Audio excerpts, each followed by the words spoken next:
अखण्डमण्डलाकारं व्याप्तं येन चराचरं तत्पदं दर्शितं येन तस्मै श्रीगुरुवे नमः। शङ्करं शङ्कराचार्यं केशवं बादरायणं शूद्रभाषकृतो वन्ते भवन्तः पुनः पुनः। ईश्वरो गुरुरात्मेति मूर्तिभेदविभागिनी व्योमवद्यात्मदेहाय दक्षिणामूर्तये नमः। பவித்ர இந்திரயாணி நதிக்கரையில் அமர்ந்து கொண்டு மௌலி ஞானேஸ்வர் மகாராஜின் அருளால் அவரது தங்கை எழுதிய முக்தாபாய் இயற்றிய தாட்டேஜி அபங்கத்தின் நிறைவு அபங்கம் 12வது அபங்கம், இறுதி அபங்கம். இந்த அபங்கத்தில் சொல்லப்பட்டுள்ள விஷயத்தை முதலில் பார்த்துவிட்டு அதை டீட்டெயிலாக பார்க்கலாம். அனைத்து ஆன்மீக பயிற்சிகளும் வழிமுறைகளும் ஒருவருடைய கைகளிலேயே உள்ளன. அவற்றை சந்தையில் பணம் கொடுத்து வாங்க முடியாது. யாருடைய எண்ணமும் பக்தியும் தூய்மையாக இருக்கிறதோ அவருக்கு இறைவன் தொலைவில் இல்லை. நாம் நம்மை எப்படி மாற்றிக்கொள்கிறோமோ அதன்படியேதான் இந்த அகிலம் முழுவதும் நாம் உணரத் தொடங்குவோம். அன்னை ரகுமாதேவியின் நாதனாகிய அந்த சத்குருவே, அதாவது விட்டலே, இதை சாத்தியமாக்கினார். யாருக்கு போதிக்க முடியும்? ஒவ்வொருவரும் தங்களுக்குள்ளே உண்மையான சாரத்தை தேடி கண்டடைய வேண்டும். நீங்கள் இந்த பிறவிக் கடலை தாண்டியது போல இப்போது இந்த உலகம் உய்ய வழிகாட்டுங்கள். ஞானேஸ்வரா, தயவு செய்து கனவை பெறுங்கள்.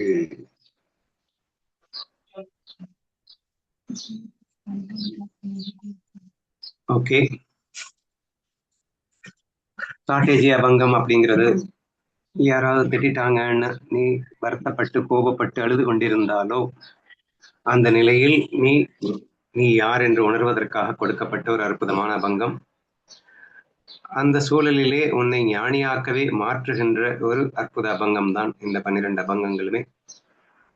இன்றைக்கு அந்த இறுதி அபங்கத்தில் என்ன சொல்கிறார் என்பதை ஒவ்வொன்றாக பார்க்கலாம்.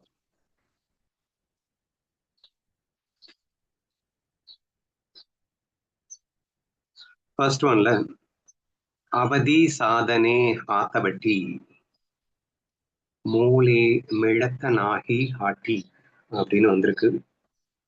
பொதுவாக எனக்கு ஈஸியா புரியும். இந்த அபங்கம் பெருசா மராட்டி எனக்கு சரியா புரியல. இங்கிலீஷ்ல டைரக்டாவே வாசிக்கிறேன். All spiritual practices and techniques are within one's own hands. ஹாத்தவட்டி அப்படின்னா ஆமா கையில் இருக்கிறதுன்னு அர்த்தம். சாதனை இங்கிலீஷ பார்த்துட்டு அதுக்கப்புறம் மராட்டி பார்த்தாதான் புரியுது. அவதி அப்படின்னா சரி, okay. They cannot be bought with money in any marketplace. மொழி மிளத் நாகி ஹாட்டி. ஓகே, அனைத்து ஆன்மீக பயிற்சிகளும் வழிமுறைகளும் ஒருவருடைய கைகளிலேயே உள்ளன. அவற்றை சந்தையில் பணம் கொடுத்து வாங்க முடியாது என்று இந்த அபங்கத்தை ஆரம்பிக்கின்றார் முக்தாபாய். நம்ம வெரி பேசிக் மனமா சூழலா என்ற ஒரு கிளாஸ் நீங்க ஞாபகம் இருக்கும்னு நினைக்கிறேன். இந்த உலகத்துல எவ்வளவு பெரிய ஒஸ்ட் சுச்சுவேஷன்லயும் நீங்க ஹாப்பியா இருக்க முடியும் அப்படிங்கிற ஒரு விஷயத்த நம்ம அதுல டிஸ்கஸ் பண்ணியிருப்போம். ஓகேவா? அப்படின்னா என்ன அர்த்தம் அப்படின்னா, நமக்கு அவ்வளவு பெரிய சுதந்திரம் இருக்கின்றது அப்படிங்கிறது தான் மேஜரான ஒரு பாயிண்ட். இறைவனாலே கூட உன் சுதந்திரத்தை பறிக்க முடியாது அப்படிங்கிற அளவுக்கு நம்ம டிஸ்கஸ் பண்ணியிருப்போம். ஏன்னா இறைவனுக்கு என்ன சக்தி இருக்கு அப்படின்னா, சூழல்களை மாற்றி மாற்றி அமைக்கின்ற சக்தி இருக்கு. அவன் கர்மபட தாதா. அதனால அடுத்து எனக்கு என்ன நடக்கணுங்கிறது கண்டிப்பா அவன் கையில தான் இருக்கு. ஆனா என்ன நடந்தாலும் சந்தோஷமா இருக்கணுமா இல்லையாங்கிற அந்த உரிமை எனக்கு மட்டுமே இருக்கிறது. அப்கோர்ஸ் அது அவன் கொடுத்ததுதான், இல்லை என்று மறுக்கவில்லை. சரியா? அப்ப இறைவன் அனைவருக்கும் ஒரு சுதந்திரத்தை கொடுத்து விட்டான். நீ எப்படி வாழணும்னு நினைக்கிறியோ அப்படி நீ வாழ முடியும் என்ற ஒரு அற்புதமான சுதந்திரத்தை கொடுத்து விட்டு நீ வாழ்வதற்கு நான் ஒரு என்ன சொல்றது, உதவியாக இருப்பேன். நீ என்ன நினைக்கிறியோ அதெல்லாம் நான் பண்ணி கொடுக்குறேன் அப்படிங்கிற மாதிரி அவன் நமக்காக எல்லாமே செய்பவனாக மட்டுமே இருக்கின்றான். என்ன செய்ய வேண்டும் என்றதை முடிவெடுப்பவன் நாம மாறிவிட்டோம். ஸோ சச்ச ஸ்பெஷாலிட்டி தான் இந்த உலகத்துல நம்ம வாழ்ந்துட்டு இருக்கோம் இல்லையா? அப்போ இங்க என்ன சொல்லியிருக்கு? அனைத்து ஆன்மீக பயிற்சிகளும் வழிமுறைகளும் ஒருவருடைய கையிலேயே உள்ளன அப்படின்னு ஏன் சொல்றா? சாதனை ஹாத்தவட்டி. நீ பிராக்டிஸ் பண்றது எல்லாமே உன் கையில தான் இருக்கு. நீ என்ன பிராக்டிஸ் பண்ணணுங்கிறது உன் கையில தான் இருக்கு. அகங்காரத்தை வளர்க்கணும் அப்படின்னு நினைக்கிறியா, அதுவும் உன் கையில தான் இருக்கு. அகங்காரத்தை அழிக்கணும்னு நினைக்கிறியா, அதுவும் உன் கையில தான் இருக்கு. சோ நீ ஆன்மீகத்துல வெற்றி பெறணுமா கூடாதா அப்படிங்கிற பயிற்சி நீ தான் பண்ற, அது உன் கையில தான் இருக்கு. சோ மேஜரா அவ சொல்ல வர பாயிண்ட் இதுதான். சரியா? இந்த சுதந்திரத்தை உனக்கு கொடுத்து விட்ட காரணத்தினால் அதை நீ மட்டுமே தான் சாதிக்க வேண்டிய ஒரு அவசியமாகவும் இருக்கின்றது. செல்ஃப் ரியலைசேஷன் என்று ஆங்கிலத்தில் சொல்வார்கள். அப்படின்னா என்ன? ஆன்ம உணர்வு என்பது சுயமாகத்தான் செய்யப்பட வேண்டிய ஒன்றாக இருக்கின்றது. ஏன்னா உனக்கு சுதந்திரத்தை கொடுத்ததுக்கு அப்புறம் இறைவன் உன்னை ஞானியாக்க முடியாது. இறைவன் அருள் இன்றி உன்னால் ஞானியாக முடியாது. That is different. ஆனால் அவன் அருள் இருந்தாலும் உனக்கு இருக்கின்ற சுதந்திரம் என்று ஒன்று இருப்பதால் நான் ஞானியாக வேண்டுமா அஞ்ஞானியாக வாழ வேண்டுமா என்று தீர்மானிக்கும் சக்தி உனக்கு கொடுக்கப்பட்டுள்ளதால் இறுதி தீர்மானத்தை நீ எடுப்பவனாக இருக்கின்றாய் அப்படிங்கிறத நம்ம புரிஞ்சுக்கணும். ஓகேவா? ஸோ அதனாலதான் மெயினா வந்து இந்த பர்டிகுலர் பாயிண்ட் நமக்கு கொடுத்துருக்கு. ஸோ நம்ம வந்து எஸ்கேப் பண்ண முடியாது. எனக்கு வந்து என்னால முடியல, நான் என்ன பண்ணுவேன், எனக்கு என்ன இறைவன் அப்படி படைச்சிட்டான் அப்படின்னு இல்லை. உனக்கு முழு சுதந்திரத்தை கொடுத்துதான் படைச்சிருக்கான். நீ என்ன வாங்கணுங்கிறத நீ தான் டிசைட் பண்ணணும்னு நினைச்சுதான் படைச்சிருக்கான். அப்கோர்ஸ் சூழல் வந்து உன்னுடைய கர்மாவிட்டு நேரா போட அவன் சூழ்நிலை மாத்தி மாத்தி அமைக்கலாம். நீ சூழலை குற்றம் சொல்லாத. ஒருத்தன் சொல்லலாம், என்னுடைய சூழல் சரியில்லைப்பா, என்னோட சூழல் ஃபுல்லாவே வந்து ஆன்மீகத்தை பக்கம் போகவே விடமாட்டேங்குதுப்பா, என்ன சாதனை பண்ணவே விடமாட்டேங்குதுப்பா, என்ன பயிற்சி பண்ணவே விடமாட்டேங்குதுப்பா, அப்ப நான் என்னப்பா செய்வேன் அப்படின்னா இது இம்பாசிபிள் அப்படிங்கிறது தான் மேஜரா இந்த இடத்துல சொல்லப்பட்டது. சரியா? இது உன் கையில தான் இருக்குன்னு ஸ்ட்ராங்கா சொல்றதன் மூலியமா இன்னொரு கைகள்ல இல்ல. இன்னொருவர் உனக்கு வந்து சாதகமான சூழ்நிலையை ஏற்படுத்தி கொடுத்து நீ வரணும் அப்படிங்கிறதெல்லாம் இல்ல. இல்ல அவங்களே அப்படி சாதகமான சூழ்நிலை உனக்கு ஏற்படுத்தி கொடுத்தாலும் நீ அதை யூஸ் பண்ணிக்கணுமா மாட்டியா அப்படிங்கறது நீ தானே டிசைட் பண்ற. அப்ப சாதகமான சூழலை யூஸ் பண்ணிக்கணுமா இல்லையான்றது நீ டிசைட் பண்ற மாதிரிதான் பாதகமான சூழலா இருந்தாலும் அதை நீ எப்படி எடுத்துக்க போறேங்கிறது நீ தானே டிசைட் பண்ணணும். இன்ஃபேக்ட் நான் அடிக்கடி உங்ககிட்ட சொல்லிட்டு இருக்கிற விஷயம் என்னன்னா, சாதகமான சூழலை விட பாதகமான சூழலே ஞான பயிற்சிக்கு ஏற்ற சூழல்னு தானே சொல்லிட்டு இருக்கேன். டிஃபிகல்டிஸை வெல்கம் பண்ணுங்க, அப்பதான் நீங்க growth ஆவீங்கன்னு தானே சொல்லிட்டு இருக்கேன். அப்ப the more the problems and challenges in your life, the more the spiritual strength you will have அப்படின்னு தானே சொல்லிட்டு இருக்கோம். அப்ப அந்த அடிப்படையில பார்க்கும்போது எனக்கு சூழல் சரியில்லை, அதனால நான் வந்து பயிற்சி பண்ண முடியலன்னு நீங்க எஸ்கேப் ஆக முடியாது என்று சொல்ல வருகிறேன். ஏன்னா இட் இஸ் வேர் சி ஆன்மீக பயிற்சினா என்னங்க, சந்தோஷமா இருக்கணும் அவ்வளவுதானே. என்ன நடந்தாலும் நான் யார் என்று உணர்ந்து நீ சந்தோஷமா வாழணும் அவ்வளவுதானே. இதுக்கு என்னத்தை நீ பயிற்சி பண்ண போற? அப்ப பயிற்சிங்கிறதே எப்ப தேவைன்னா உனக்கு கஷ்டம் வரும்போது அந்த சாதிக்க முடியுதான்றத நீ பாக்குறது தான் பயிற்சியே. அப்ப பயிற்சினாலே கஷ்டம், அந்த சூழல்கள் பாதகமா வரும்போதுதான் உண்மையான பயிற்சியே ஸ்டார்ட் ஆகுது. அதனால so we cannot escape by saying that எனக்கு வந்து சூழல் சரியில்லை, என் கையில இல்லை, என்னுடைய ஆன்மீக பயிற்சி என் கையில இல்லை என்று நீ சொல்லி தப்பிக்கவே முடியாது என்றதை மட்டும் தயவு செய்து புரிஞ்சுக்கோங்க. இப்போ நீங்க வந்து ஒரு கராட்டே பயில்றீங்க, இல்லை ஒரு டான்ஸ் பயிற்சி பண்றீங்க, என்ன கலையை வேணா நீங்க கத்துக்கோங்க. ஏதாவது சிரமம் இன்றி நீங்க கத்துக்க முடியும்னு நினைக்கிறீங்களா? Are you not facing too many difficulties there? பயிற்சி களம் என்பது எத்தனை ஒரு கடினமான ஒரு களமாக இருக்கின்றது. அதுவும் குறிப்பா இந்த மாதிரி கராட்டே போன்ற அந்த பயிற்சிகள்லாம் படிக்கும்போது அந்த உடலை ஸ்ட்ரென்தன் பண்றதுக்காக they will do lot of exercises. அது எல்லாமே வேதனையா தான் இருக்கு. ஆனா அந்த சூழல் உண்மையில உனக்கு வேதனையா இருக்கு, அதுதான் உனக்கு ஸ்ட்ரென்த்தை கொடுக்குதா? அப்ப சூழல் பாதகமாக இருக்கும்போது மட்டும்தான் ஒரு மனிதனுக்கு பலமே வருகிறது, சக்தியே வருகிறது என்று சொன்னால் அவன் பாதகமான சூழல் என்று சொல்லி தப்பிக்க முடியாது என்று புரிகிறதா? அப்போ ஒருத்தன் கேட்கலாம், அப்ப எனக்கு சாதகமான சூழல் வந்துருச்சுன்னா அப்ப வந்து நான் வந்து கஷ்டப்படுவேன் இல்லை, எனக்கு பயிற்சி கிடைக்காது இல்லை. நீ வாலண்டரியா தேடி போலாம்லடா. பாதகமான சூழல் தானா வந்துச்சுன்னா அதுவும் கிஃப்ட். சாதகமான சூழல் தான் இருக்குன்னா நீ பாதகமான சூழலை தேடி போலாமே, தப்பே இல்லையே. சாதகமான சூழலை தேடி போறதுதான் கஷ்டம், பாதகமான சூழல் தேடி போறது கஷ்டமே இல்லை. இப்போ கராத்தே பயில்றதுக்கு நீ போறது ஒரு கஷ்டமும் இல்லை. So therefore you can go voluntarily. எனக்கு இறைவன் வந்து சொகுசா காரு பங்களா கொடுத்துட்டா நான் என்ன பண்ணுவேன்? நீ நடந்து போ, அதை தடுக்கிறதுக்கு யாரும் இல்லைங்க. நடந்து போறவன் கார்ல போற ஆசைப்பட்டாதான் முடியாதுங்க, கார்ல போறவன் நடந்து போக ஆசைப்பட்டா முடியாதா? நான் ஃப்ளைட்லயே போய் பறக்கப்பட்டேன், யார் சொன்னா? உனக்கு அப்படி வசதி கொடுத்துட்டா நான் என்ன பண்ணுவேன்? லூசு, வசதி கொடுத்தா என்ன, அந்த சாதகத்தை நீ வேண்டாம்னு சொல்றதுக்கு உன்னால முடியும்ல. நீ அன்ரிசர்வ்ட் கம்பார்ட்மெண்ட்ல போக வேண்டியதானே. அது யாரும் தடுக்க போறா? So therefore we cannot escape by saying that situation பாதகமா இருக்குன்னு சொல்லி தப்பிக்க முடியாது, சிச்சுவேஷன் சாதகமா இருக்குன்னு சொல்லியும் தப்பிக்க முடியாது.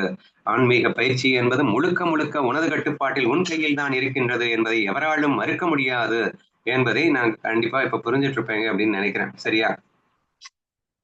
இன்னொன்னு சேர்த்து சொல்றா, they cannot be bought with money in any marketplace. அப்போ மோக்ஷ இச்சை, முமுட்சுத்துவம் என்பது எனக்கு இல்ல, எனக்கு யாராவது கொடுங்க, நான் வேணா பைசா கொடுக்குறேன்னு கேட்டா கிடைக்குமாங்க? மோக்ஷதாகம் என்பது அதுவும் உன் கையில தான் இருக்கு, நீயே தான் கொண்டு வரணும். இப்போ நம்ம சொன்னோம் கடினமான பயிற்சிகள் செய்கிறார்கள். அந்த கடினமான பயிற்சிகள்லாம் அவர்கள் ஏன் செய்கிறார்கள் அப்படின்னா, நீட ஸ்ட்ரென்த், அவங்களுக்கு அந்த ஸ்ட்ரென்த் மேல ஒரு மோகம் இருக்கு, அதனால அந்த ஸ்ட்ரென்த்துக்காக எவ்வளவு வேணா நான் கடினமான பயிற்சிகளை செய்யறேன்னு சொல்றாங்க இல்லையா? அப்ப உனக்கும் அந்த முமுட்சுத்துவம் என்ற மோட்சதாகம் இருக்குமே ஆனால் நீ எத்தகைய ஆன்மீக பயிற்சிகளுக்கும் தயாராகத்தானே இருப்பாய். பிரச்சனை அந்த முமுட்சுத்துவம் என்பதும் உன் கையில் தான் இருக்கிறது, அது நீதான் கொண்டு வர வேண்டுமே தவிர அதை நான் எங்கேயாவது பணம் கொடுக்குறேன் எனக்கு மோட்ச ஆசையை கொடுங்கோ அப்படின்னு கேட்டா கிடைக்காது. இன்ஃபேக்ட் அதுக்கு உண்டான சூழல் கண்ணன் எல்லா வகையிலும் ஏற்படுத்தி கொடுத்துட்டு தான் இருக்கான்.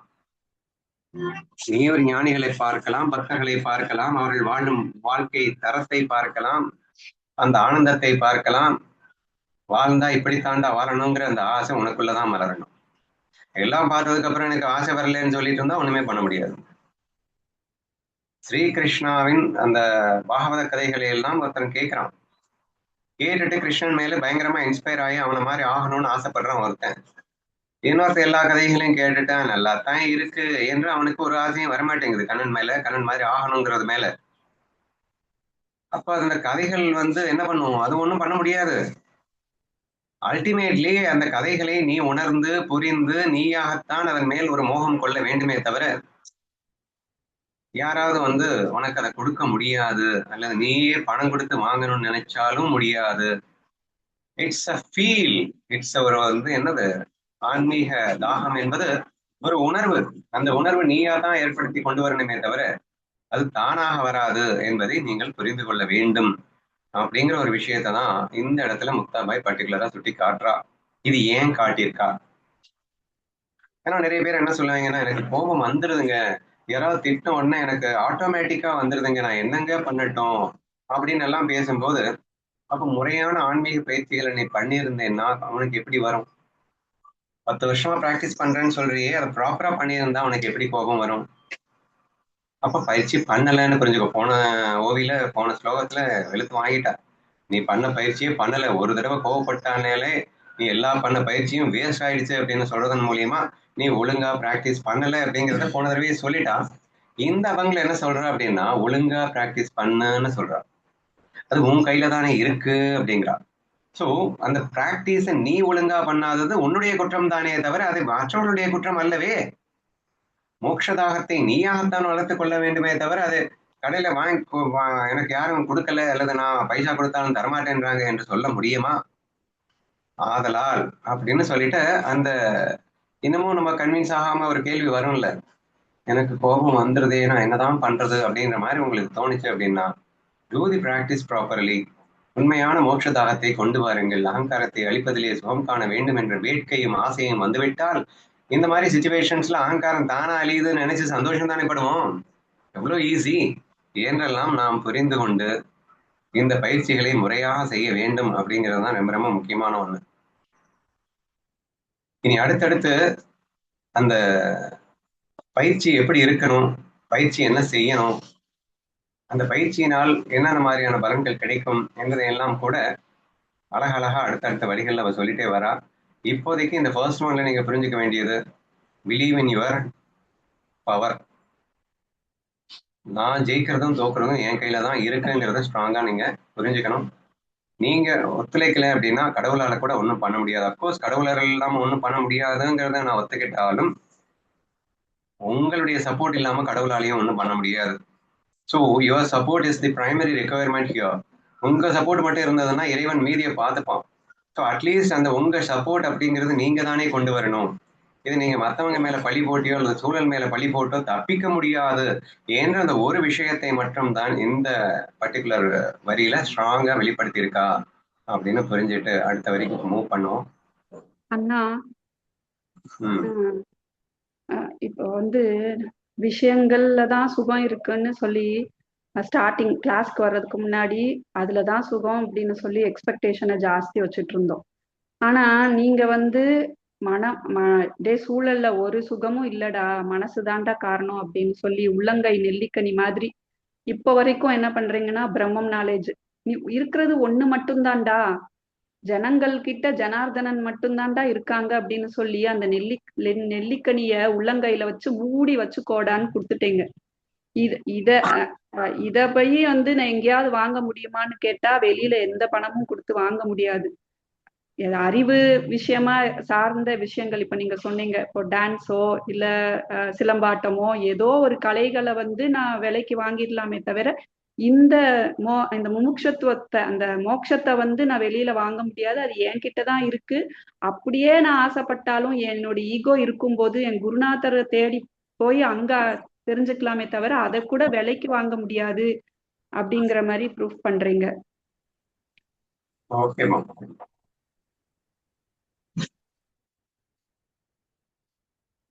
நெக்ஸ்ட் ஒன்ல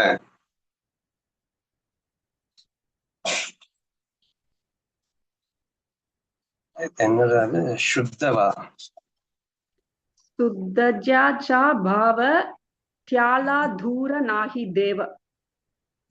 okay.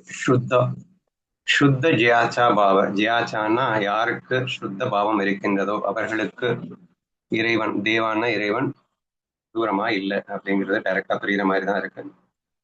For one whose intentions and feelings are pure, the divine is never far away. யாருடைய எண்ணமும் பக்தியும் தூய்மையாக இருக்கிறதோ அவருக்கு இறைவன் தொலைவில் இல்லை. சுத்த பாவம் அப்படின்னு கொடுத்துருக்கா. அதை வந்து ஜெமினி எப்படி டிரான்ஸ்லேட் பண்ணியிருக்கேன்னா எண்ணம் பக்தி அப்படின்னு சொல்லியிருக்கு. ஸோ பாவத்திற்கு சுத்தமான எண்ணம், சுத்தமான பக்தி. பக்தி எண்ணங்கள் அப்படிங்கிறது ஆட்டோமேட்டிக்கா சுத்த பாவத்துல வந்துடும் இல்லையா? அதனால சுத்த பாவத்துக்கு அந்த பக்திங்கிற வேர்டை எதுவும் ஆட் பண்ணிடுச்சு அப்படிங்கிற மாதிரி இருக்கு. இங்கிலீஷ் டிரான்ஸ்லேஷன் ரொம்ப தெளிவா இருக்கு. Intentions and feelings are pure. பாவம், அவனுடைய நோக்கமும் பாவமும் எவனுக்கு சுத்தமாக இருக்கின்றதோ அவனுக்கு இறைவன் மிக அருகிலேயே இருக்கின்றான் அப்படின்னு இங்கிலீஷ்ல அழகா டிரான்ஸ்லேட் பண்ணிருக்கு. தமிழ்ல கொஞ்சம் பக்திங்கிற வார்த்தை எக்ஸ்ட்ரா போட்டுடுச்சு, பெரிய தப்பு ஒன்றும் இல்லை. சரி, இதை நம்ம எப்படி புரிஞ்சுக்க போறோம்? சுத்த ஜியாச்சா பாவ அப்படின்னா நம்ம மனசு சுத்தமா இல்லை, எவனுக்கு சுத்தமா இருக்கோ அவனுக்கு இறைவன் அவன் அருகிலேயே இருக்கான். ஸோ இதுதான் மெயினா சொல்ல வந்த ஒரு வார்த்தை. இந்த ஃபர்ஸ்ட் ஒன்னோட நம்ம லிங்க் பண்ணுவோம். முதல்ல என்ன சொல்லியிருக்கான்னா உன் கையில தான் இருக்கு அப்படின்னு சொல்லியிருக்கான். உன் மனம் உன் கையில தான் இருக்கு. உன் மனசு சுத்தமா இருக்கணுமா அசுத்தமா இருக்கணும் அப்படிங்கறத டிசைட் பண்றது நீ மட்டும்தான் டிசைட் பண்ற. அப்போ சுத்த மனதா மாற்றுவதற்கு இறைவன் தயாரா தான் இருக்கான். ஆனா நீ மனசு வச்சா தானே அவன் மாத்தி கொடுப்பான். அவன் நீ சொல்றதெல்லாம் செய்யறதுக்கு தயாரா இருக்கான். ஆனா நீ சொன்னா தானே செய்வான்.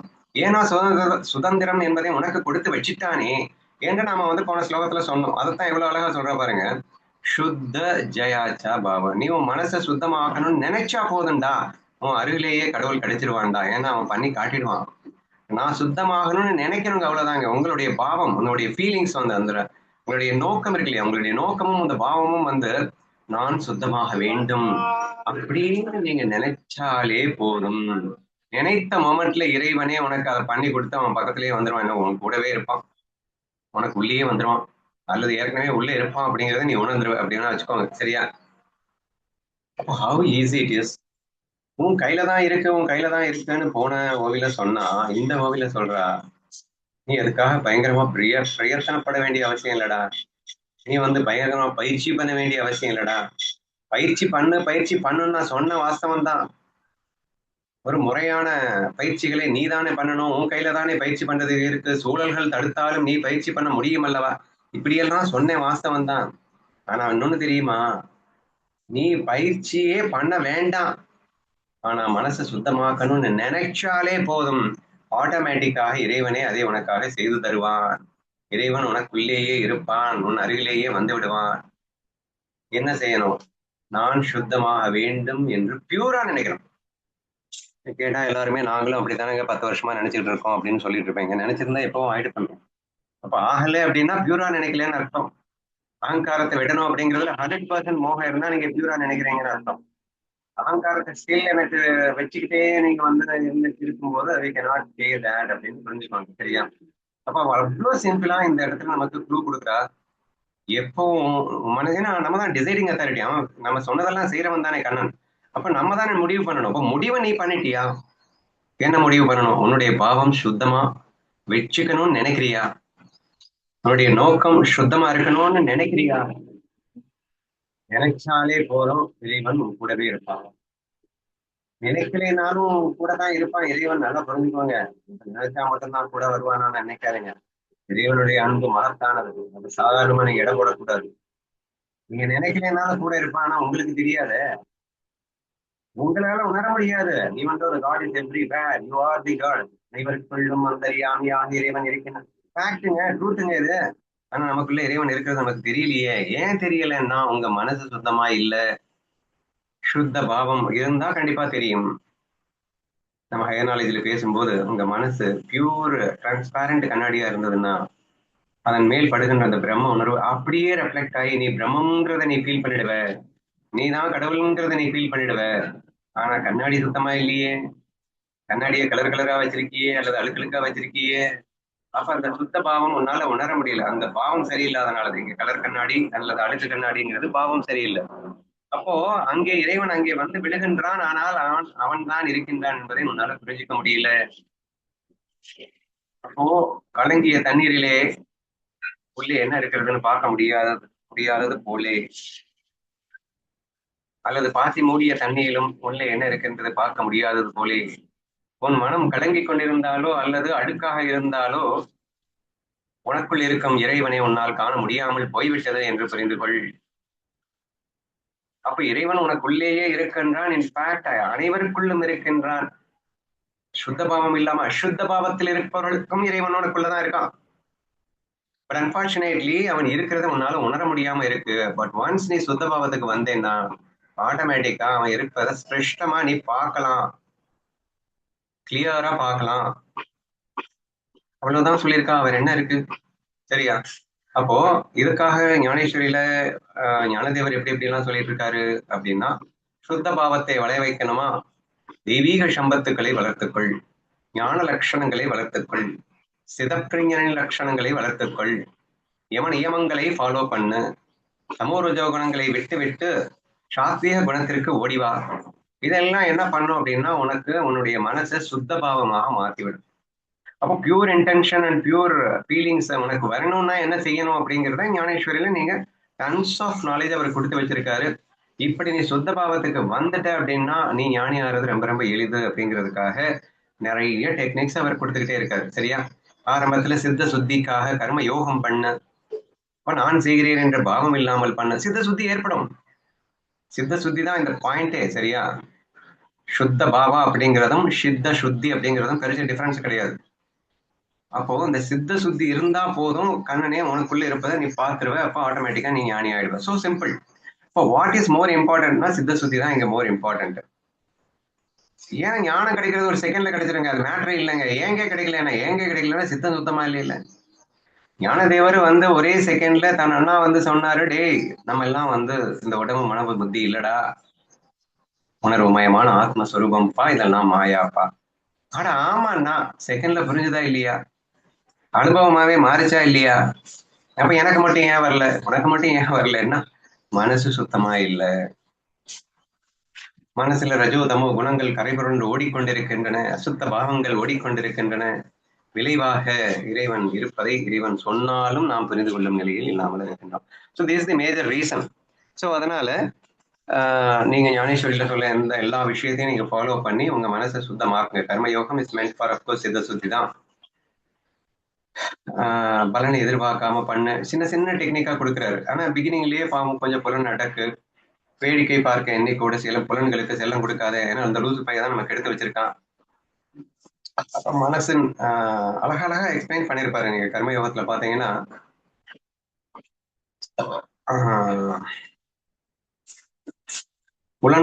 புலன்கள் தான் வந்து உன்னை அபகரித்து போகின்றன அப்படின்னு சொல்லியிருப்பாரு.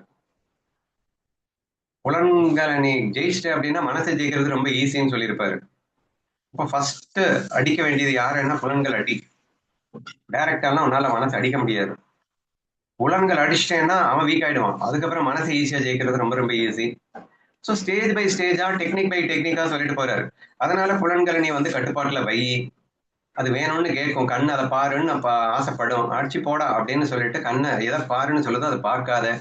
நாக்கு எதை வேணும்னு சொல்லுவதோ அதை கொடுக்காத. எதை வேணான்னு சொல்லுதோ அதை கொடு. இப்படி உல்டா பிராக்டிஸ் பண்ணி உனது புலன்களை உன் கட்டுப்பாட்டுக்குள் கொண்டு வா. அப்ப மனம் உன் கட்டுப்பாட்டுக்குள் வர தயாராக இருக்கும்.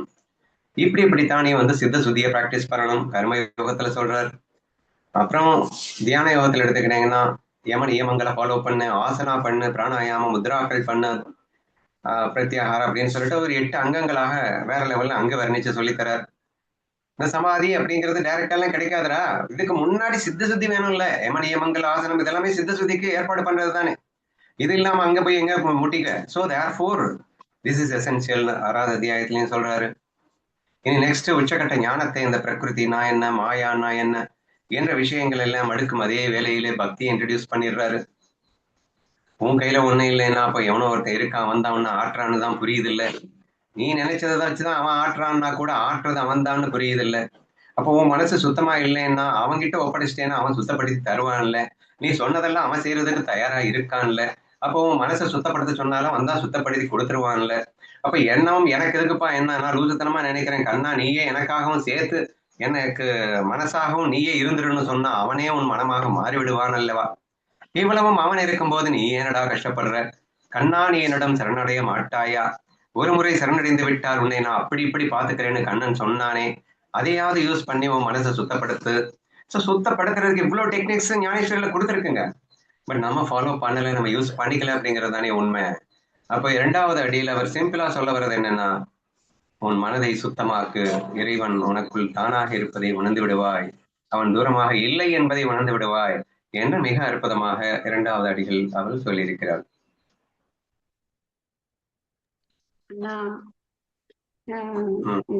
மீராபாயோடைய கதை ஒண்ணு ஞாபகத்துக்கு வருது. மீராபாய ரொம்ப நேசிப்பான் ஒருத்தன். ரொம்ப அழகா இருக்காளே அப்படின்னு சொல்லி ஒரு கபடி வேஷம் போட்டுட்டு வருவான். ஒரு சாதுவா வேஷம் போட்டுட்டு போனாதான் இவளை ஏமாத்த முடியும் அப்படின்னு நினைச்சிட்டு போறான். அப்போ மீராபாய் கிட்ட இவன் சொல்றான், நீ வந்து கிரிதாரிய ரொம்ப நேசிக்கிற, நானும் திரிகாலமும் கிரிதாரிய நான் நேசிச்சுக்கிட்டே இருக்கேன். அவன் என் கனவுல வந்து உன்னை கல்யாணம் பண்ணிக்க சொன்னான் அப்படின்னு சொல்லி ஏமாத்துறான். ஆனா மீராபாய், ஓ அப்படியா, நம்மளும் வந்து திரிகாலமும் வந்து கண்ணனையே தான் நேசிச்சுட்டு இருக்கிறோம், நம்ம கிட்ட ஒண்ணுமே சொல்லலையே அப்படின்னு சொல்லி புரிஞ்சிருது. வந்தது சரி, வேஷம் போட்டுட்டு வந்து நம்மளை ஏமாத்த வந்திருக்கான் அப்படின்னாலும் கூட அவ வந்து வந்தது இந்த ஜனங்கள்ல ஜனார்த்தனாவே பாக்குறா அப்படின்னு புரிஞ்சது. அந்த சரி, அது அவனுக்குள்ளயும் வந்து கிரிதாரி தானே இருக்கான், அப்படிங்கும்போது ஏன் வெறுப்பா காட்டணும் அப்படின்னு சொல்லி இவ லீல பண்ண ஆரம்பிச்சிடுறா.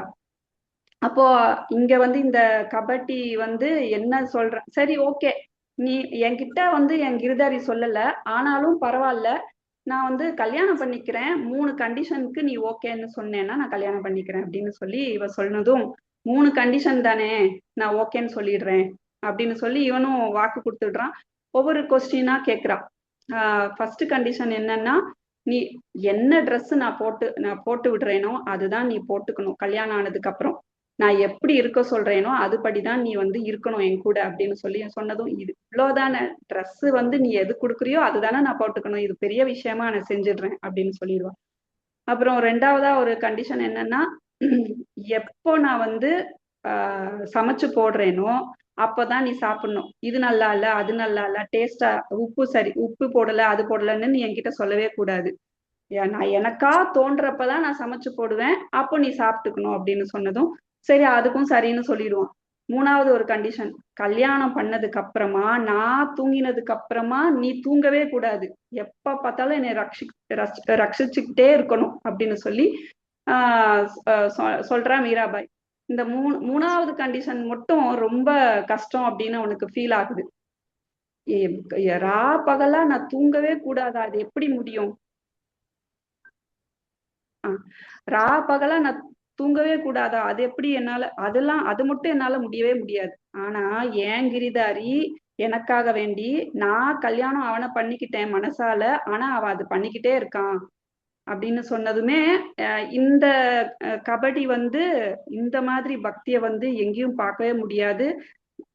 இவளை நம்ம வந்து அவமானப்படுத்திட்டோம் அப்படின்னு சொல்லி கிளம்பி போயிடுறான்னா.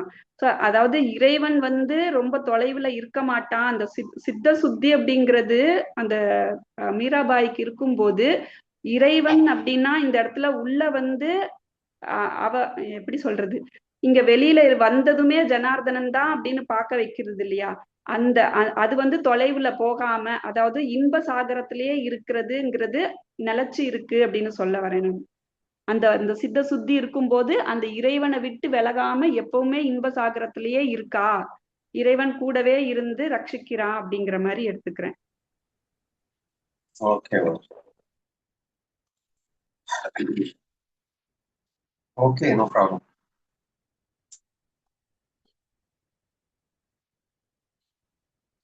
இது அடுத்து மிகவும் முக்கியமான வரிகளாக இருக்கிறது.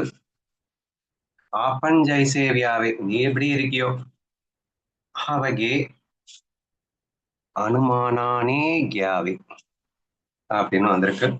As we transform ourselves, we begin to perceive the entire universe through that same realization அப்படின்னு டிரான்ஸ்லேட் பண்ணி கொடுத்துருக்கு. அதாவது நாம் நம்மை எப்படி மாற்றிக்கொள்கிறோமோ, ஆக்சுவலா அவ சொன்னது அப்படியே சொல்லணும்னா அப்பன் ஜெய்சேவியாவே அப்படின்னா நீ எப்படி இருக்கியோ, சிம்பிளா அவ சொல்லி இருக்கிறது சரியா. ஆக்சுவலா அப்கோர்ஸ் உண்மையான மீனிங் வந்து நம்மை நாம் எப்படி மாற்றிக்கொள்கிறோமோ அப்படிங்கறதான் அர்த்தம். என்ன அழகா அந்த மீனிங் அதெல்லாம் புரிஞ்சுக்கிட்டு டிரான்ஸ்லேட் பண்ணிருக்கு அப்படிங்கறதான் அந்த ஏஐனுடைய ஸ்பெஷாலிட்டியா நம்ம பாக்குறோம். ஆக்சுவலா இந்த மாதிரி விஷயங்கள் வந்து இது ஆன்மீக தத்துவங்கள் வேற, இது எல்லா புக்ஸும் படிச்சதுனால இந்த தத்துவங்களும் புரிஞ்சுக்குது.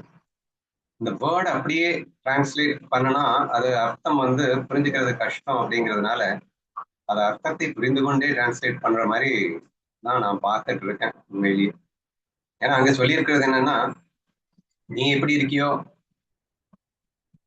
அப்படித்தான் உன்னுடைய பாவம் இருக்கும், உன்னுடைய அனுமானம் இருக்கும் அப்படின்னு சொல்லியிருக்கா சிம்பிளா. இதை அழகா டிரான்ஸ்லேட் பண்ணிருக்கு. நீ எப்படி உன்னை மாற்றிக்கொள்கிறாயோ அப்படியே இந்த உலகம் முழுவதும் நீ உணரத் தொடங்குவாய் அப்படின்னு அற்புதமா டிரான்ஸ்லேட் பண்ணி காட்டியிருக்கு. சரி, ஓகே. இப்போ இந்த மூன்றாவது அடிகள்ல நமக்கு என்ன கிடைச்சிருக்கு அப்படின்னு சொன்னா, இவ்வளவும் நான் சொன்னதுக்கு அப்புறமும் நீ வந்து எப்படி இருக்க போற அப்படின்னு நீ தான் டிசைட் பண்ணணும்னு சொல்லிட்டேன், நீ கையில பயிற்சி நீ தான் பண்ணணும்னு சொல்லிட்டேன், சித்த சுத்தி மட்டும் இருந்தா இறைவனே உனக்காக இருப்பான்னு சொல்லிட்டேன், இவ்வளவும் நான் சொல்லிட்டேன் சரியா. இப்போ நீ வந்து ஒன்ன மாத்திக்க போற. மாத்திருக்கான 2 பாயிண்ட் படிச்சதுக்கு அப்புறம் நம்ம மனசெல்லாம் சுத்தமாயிருச்சுன்னு வச்சுப்போமே, அப்பன் ஜெய்சேவியாவே. இப்போ அந்த மாதிரி சுத்த மனசோட நீ வாழ்ந்தால் அப்படின்னு வச்சுக்கோங்க.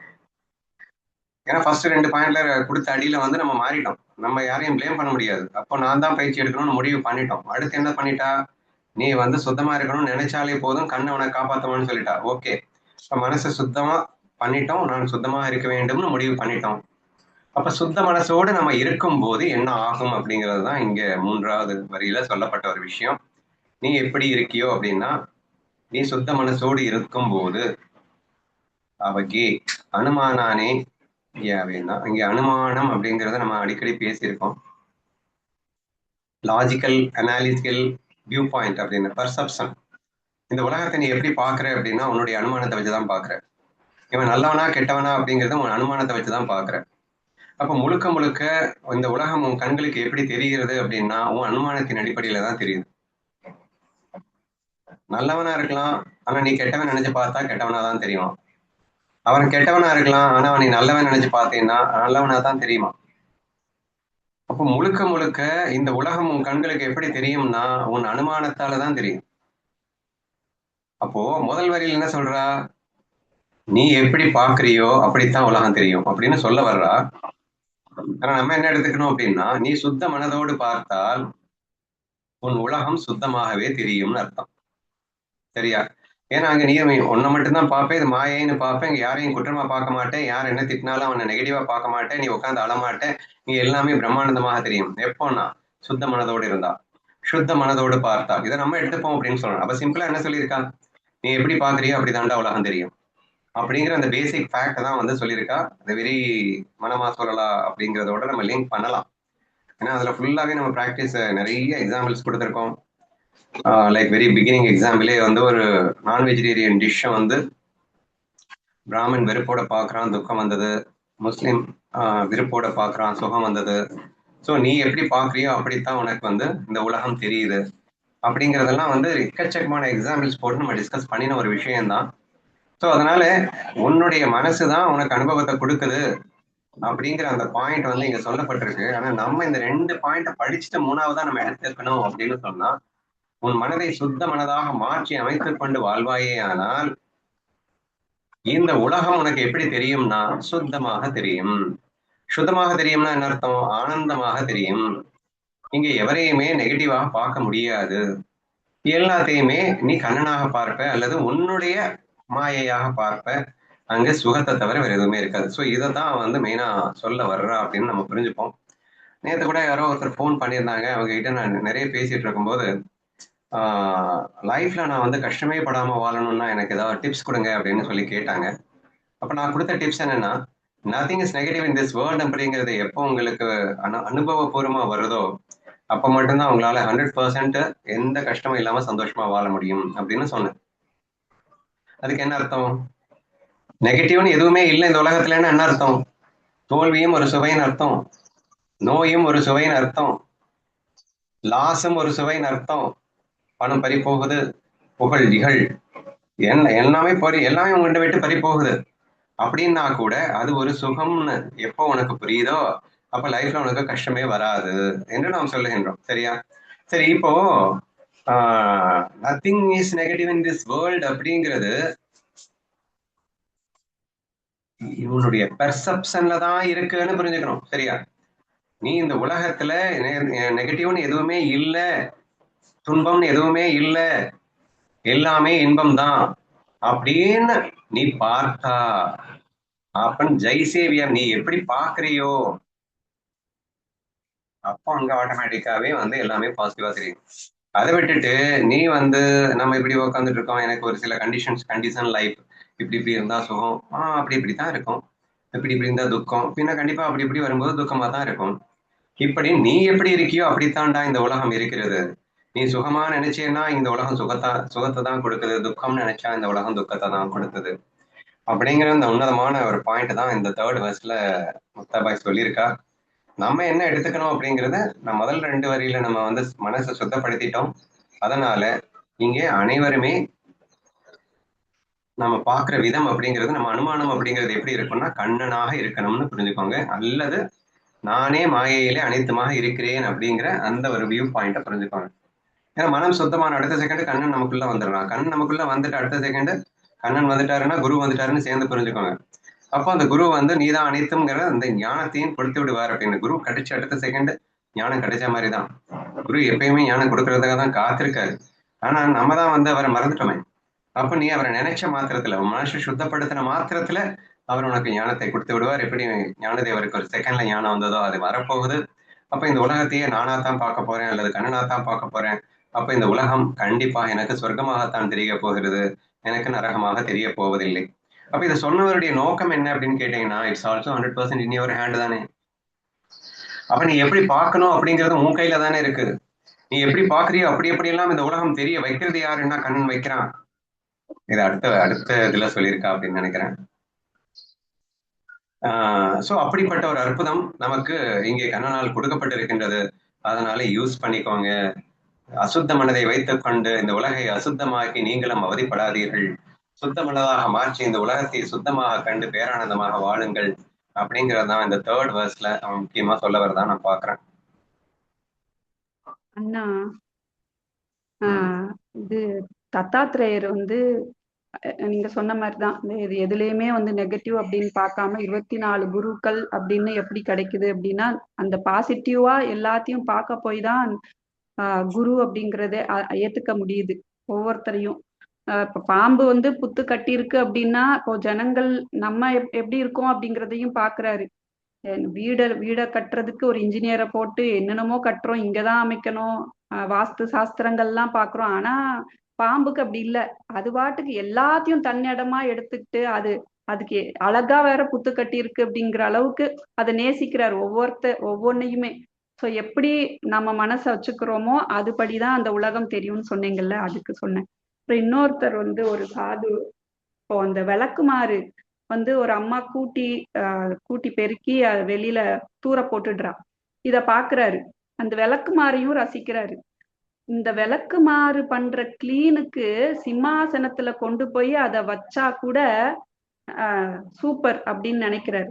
ஆனா அந்த விளக்குமாறோ தன்னை எப்படி வச்சிட்டு இருக்கு அப்படின்னா அதனோட அந்த பாவத்துக்குள்ள போறாரு. விளக்குமாறு அவமானப்படுத்தி தூக்கி போட்டாலும் பரவாயில்ல, மான அவமானத்தை பத்தி கவலைப்படாம தன்னுடைய சேவையை நிறுத்தாம இருக்கே, சீ போன்னுதான் தூக்கி போடும். அது அழுக்க கிளீன் பண்றதுதான். ஆனா அதை சீன் தான் சொல்றோமே தவிர அதை எடுத்து உள்ள பத்திரமா எடுத்து வைக்கல. அது ஓரத்துலதான் ஒதுக்கி வச்சாலும் அது அவமானப்படுத்தினாலும் கூட அது எவ்வளோ பாவத்தோட டெய்லி சேவை பண்ணுது. அந்த அளவுக்கு அந்த அந்த மனசை வந்து அவர் அந்த நெகட்டிவ் அப்படிங்கிறது அந்த விளக்கு மாத்துக்கிட்ட இல்லாம அது அப்படி அதுக்குள்ள போய் பார்க்கும்போது பாசிட்டிவிட்டி தான் அவருக்கு வந்து வெளிப்படுது அப்படின்னு சொல்ல வரேன். So nothing is negative in this world நான் சொன்னதுக்கு இந்த எக்ஸாம்பிள்ஸை வந்து நீங்கள் கணக்கில் எடுத்துக்கோங்க. ஸோ நீங்கள் பார்க்குற விதத்தில் தான் எல்லாமே இருக்கு அப்படிங்கிறதுக்கு எக்ஸாம்பிள் சொன்னதாக புரிஞ்சுக்கோங்க. சரி, இப்போ அடுத்து அப்படிப்பட்ட ஒரு வரத்தை கொடுத்தது கண்ணன் சொல்ல வர, சரியா? ஐசே கேலே சத்குரு நாயே பாப்பர் ருக்குமாதேவி காந்தே. அதாவது ருக்குமாதேவியின் கணவன் விட்டலை வந்து டிஃப்ரெண்டா இங்க அப்படிதான் சொல்லுவாங்க. அன்னை ருக்குமாதேவியின் நாதனாகிய அந்த சத்குருவே அப்படின்னா விட்டல் நம்ம ஒரு வரியில சொல்றத அப்படி சொல்லியிருக்காங்கன்னு அர்த்தம். இதை சாத்தியமாக்கினார். சோ இந்த 4வது அடிகள்ல வேற ஒண்ணுமே இல்லை. இந்த 3வது அடிகள்ல இருக்கக்கூடிய அந்த விஷயத்தை சாத்தியமாக்கி கொடுத்தது வேற யாரும் இல்லை, கண்ணன். என்னது சாத்தியமாக்கி கொடுத்தாரு? நீ எப்படி பாக்குறியோ உலகம் அப்படியே மாறிடும் அப்படின்னா நீ நினைக்கிறதெல்லாம் மாத்தி கொடுக்கறது யாரு? கண்ணன் தானே. நினைக்கிறது மட்டும்தான் நீ, அதை மாத்தி தர்றது யாரு? கண்ணன் அல்லவா. சோ இதை சாத்தியப்படுத்தியது யார்? கண்ணன் அல்லவா. சோ உனக்கு முழுமையான சுதந்திரத்தையும் கொடுத்து விட்டு நீ நினைக்கிற மாதிரி அற்புதமா எல்லாத்தையும் மாத்தி கொடுப்பது யார்? அது கண்ணன் அல்லவா. சோ இந்த ஒரு பாயிண்ட வந்து இந்த இடத்துல நம்ம புரிஞ்சுக்கணும். இது யாரால் சாத்தியமாச்சு அப்படின்னு கேட்டீங்கன்னா என் கண்ணனால் சாத்தியமாச்சு. எனக்குள்ள அந்தரியாமையாக கண்ணனே இருந்து கொண்டு நான் நினைக்கும் எண்ணங்களுக்கு ஏற்ப இந்த உலகை எனக்காகவே மாற்றி அமைத்து அந்த மிகப்பெரிய அருளை எனக்கு தந்து கொண்டிருப்பது யார் அப்படின்னா அந்த கண்ணனே தான், அந்த இறைவனே தான் எனக்கு இதையெல்லாம் செய்து கொண்டிருக்கின்றான் அப்படிங்கிறத நீ மறக்காத. இது எதுக்காக சொல்லப்பட்டிருக்கு அப்படின்னு சொன்னா ஒரு திடம் வரும், ஒரு ஸ்ட்ரென்த் வரும். ஏன்னா நான் சுத்த மனசோட இருக்கணும், நான் சுத்த மனசோட பார்த்தா இந்த உலகமே சுத்தமா இருக்கும் அப்படிங்கிற வரைக்கும் நமக்கு வந்து பக்தி இல்லாமலே கூட போகிறதுக்கு வாய்ப்பு இருக்கு. பக்தி இன்ட்ரோடியூஸ் பண்ணாமலே தானே மனமா சொல்ல கிளாஸ் எல்லாம் எடுத்தோம் நம்ம. அப்ப நீ மனசு சுத்தமா இருந்தாலே ஆட்டோமேட்டிக்கா நீ சந்தோஷமா வாழ்ந்துடலாம் அப்படின்னு நம்ம சொன்ன வாஸ்தவம் தான். அது வரைக்கும் நம்ம பக்தியை பெருசா இன்ட்ரடியூஸ் பண்ணல. அதுக்கப்புறம் லேட்டரான் தான் நம்ம வந்து பக்தி எல்லாம் இன்ட்ரடியூஸ் பண்ணோம். இப்ப இந்த இடத்துல அவ்வளவு பெரிய அந்த மனசு நினைச்சதெல்லாம் சாதிக்கக்கூடிய அந்த வல்லமையை கொடுத்தது ஒருத்தன் இருக்கான், அவனுக்கு இறைவன்னு பேரு. அவன்தான் உனக்குள்ளேயே இருந்து கொண்டு நீ நினைச்சதையெல்லாம் வந்து நினைப்புக்கு ஏற்றா போல உனக்கு இந்த உலகத்துல மாத்தி அமைச்சு தர்றான். அவனை நீ மறக்காத என்று அந்த அல்ட்ரா பவர்ஃபுல்னு ஒண்ணு இருக்கு, அது உனக்குள்ளேயே இருக்கு, உனக்காகவே இருக்கு என்று சுட்டி காட்டி அவனிடத்தில் பக்தி பூண வேணும் என்ற ஒரு ஆவலை தூண்டுவதற்காக இந்த வரி சொல்லப்பட்டது அப்படிங்கிறத புரிஞ்சுக்கணும், சரியா? ஏன்னா இந்த பக்தி பிறக்கும்போது என்ன ஆகுது அப்படின்னா நினைப்பையே தூக்கி குப்பையில போட்டுரும். எனக்காக இவ்வளவு பெரிய சக்தி இவ்வளவு பண்ணிட்டு இருக்கும்போது நான் ஏன் நினைக்கணும்? நினைச்சாதானே அசுத்த மனதோட நினைக்கிறதுக்கான சான்ஸ். எனக்கு சுத்த மனசோ அசுத்த மனசோ மனசே வேண்டாம், கண்ணா நீயே வச்சுக்கோ என்று சொல்லக்கூடிய ஒரு சரணாகத பாவத்தை கொண்டு வருவதற்காக ஏன்னா என்னதான் இருந்தாலும் ஒரு டேஞ்சர் தானே. சுத்த மனசனாவே கரெக்டா வச்சுக்கிட்டு நீங்க வந்து உலகத்தை சந்தோஷமா அனுபவிக்கிறதை விட, அந்த மனசு திடீர்னு கரெக்ட் ஆகிடக்கூடாதுன்றது ஒரு விரைவில் ஒரு எச்சரிக்கை உணர்வோட உங்க மனசை நீங்க பாதுகாத்துட்டு இருக்கிறத விட, அட வேணாண்டா இந்த மனசே எனக்கு வேண்டாம்னு சொல்லிட்டு அவன்கிட்ட கொடுத்துட்டீங்கன்னா அந்த கவலை கூட இல்லாம நீங்க சந்தோஷமா வாழ முடியும் அப்படிங்கிறது தான் பக்தி யோகத்துல கண்ணன் திரும்ப திரும்ப வலியுறுத்தி சொல்றது. என்னிடம் சரணடைந்து விடு, நான் பார்த்துக் கொள்கிறேன்னு அவன் வாயை திறந்து கேட்டான். So therefore you have been given a complete freedom. அதை வந்து நீங்க வச்சுக்கோங்க. அதை ப்ராப்பரா யூஸ் பண்ண தெரியா வச்சுக்கோங்க. ஆனா யூஸ் பண்ண தெரியலன்னா ஏன்டா வச்சுக்கிட்டு கஷ்டப்படுறீங்க, என்கிட்டயே கொடுத்துறீங்க, நானே உங்களுக்காக சந்தோஷத்தை கொடுக்குறேன் என்றும் கேட்கின்றான் கண்ணன். புரியுதா? நீங்க கேட்கலாம், ஏங்க அவன் தானே சுதந்திரத்தை கொடுத்தான்னு சொன்னீங்க, இப்ப வந்து அவனை பறிக்கிறான்னு. பறிக்கிறதுக்காக கேட்கல, சுதந்திரத்தை கொடுத்து நீ சந்தோஷமா வாழ வேணும் தானே கொடுத்தான். அதை வச்சுக்கிட்டு நீ சுத்த மனசை விட்டுட்டு அசுத்த பாவத்துக்குள்ள போயிட்டு தமோரஜ குணங்குள்ள சிக்கிட்டு அஜ்ஞான லட்சணங்கள்ல சிக்கிட்டு நீ எப்படி உட்காந்து அழுதுட்டு இருப்பேன்னு அவன் என்ன கண்டானா? ஐயோ இப்ப எல்லாம் அழுதுகிட்டு இருக்கும்போது பார்க்க பொறுக்க முடியாம அவன் கேட்கிறான், ஏய் என்ன பண்ணிட்டு இருக்கீங்கடா நீங்க, நான் எதுக்காக சுதந்திரத்தை கொடுத்தேன், நீ என்ன பண்ணிட்டு இருக்க? டேய் நான் தான் இருக்கேனடா உனக்காக எல்லாமே பண்ணி கொடுக்க. சரி விடு, உன் மனசை வந்து ஒண்ணுமே பண்ண முடியலன்னா பேசாம என்கிட்ட விட்டு நான் பாத்துக்கிறேன். அதை சுத்தமாக்குற வேலையும் நான் பாத்துக்கிறேன். அதுக்கப்புறம் சுத்தமாக்குனதுக்கு அப்புறம் அதை எப்படி எப்படி எல்லாம் யூஸ் பண்ணணுமோ அப்படிங்கிறதையும் நானே பாத்துக்கிறேன். எண்ணங்கள் கேட்டா போல உலகம் அமையும்னா உனக்கு ஏற்ற மாதிரி எண்ணங்கள் அற்புதமா நீ சந்தோஷப்படுற மாதிரி எண்ணங்களை நானே அமைச்சு நானே இந்த உலகத்தையும் மாத்தி உன்னை சந்தோஷமா வச்சுக்கிறேன்டா என்று கண்ணன் கேட்டுக்கொண்டிருக்கின்றான் அல்லவா? சோ அந்த வரிகளைத்தான் நாம் இந்த 4வது அடிகளிலே நினைவு கூற வேண்டும். சோ இப்பேற்பட்ட அந்த வரத்தை கொடுத்தது யாருன்னா உனக்குள் அந்தரியாமையாக இருக்கின்ற அந்த கண்ணன் தான். இதை சாதிப்பதற்கு, அதாவது என்ன சொல்லியிருக்கான்னா, இதை சாத்தியமாக்கினார், கண்ணனே இதை சாத்தியமாக்கினார் அப்படின்னு அந்த ஒரு சின்ன வரியின் மூலமாக கண்ணனிடத்தில் பக்தி அதிகரிக்க வேண்டும் என்ற நோக்கத்தில் இந்த 4வது அடிகளை பாருங்கள்.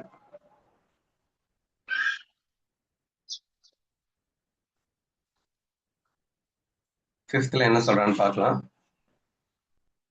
கோனி கோனாச்சி சிகாவாவே, யார் யாரிடம் கற்றுக்கொள்வது? சார அசார சோதுனி யாவே, சாரா அசார சோதுனி தியாவே. சார அசார சா, ஆனா இந்த சாதம் போட்டிருக்குது, சா இல்ல சாதம். அதுதான் சொல்றேன், சா சரி ஒரு கோனி கோனாச்சி சிகாவாவே, யார் யார்கிட்ட கத்துக்கிறது? சிம்பிளாவ கேட்கறது சரியா? சாரம் எது அசாரம் என்பது நீயாகவே சோதனை செய்து தெரிந்து கொள் அப்படின்னு பக்திக்கு போயிட்டு டப்புன்னு ஞானத்துக்கு வர்றா பாருங்க. Who can truly teach whom? One must search and find the essence of truth for themselves. யார் யாருக்கு போதிக்க முடியும்? ஒவ்வொருவரும் தங்களுக்குள்ளே உண்மையான சாரத்தை தேடி கண்டடைய வேண்டும்.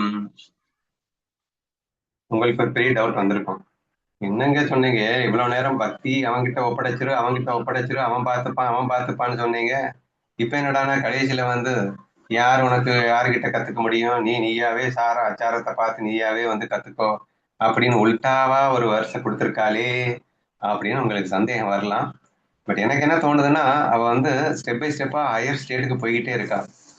பக்தி அப்படிங்கிறது வந்து கூட ஞானத்திற்கு, ஞான பக்தி அப்படின்னா ஓகே ஃபைனல் ஸ்டேட்டு, பட் ஞான பக்தி வர்றதுக்கு முன்னாடி ஒரு பக்தி வருது இல்ல, அந்த பக்தி ஞானம் ஆகாது.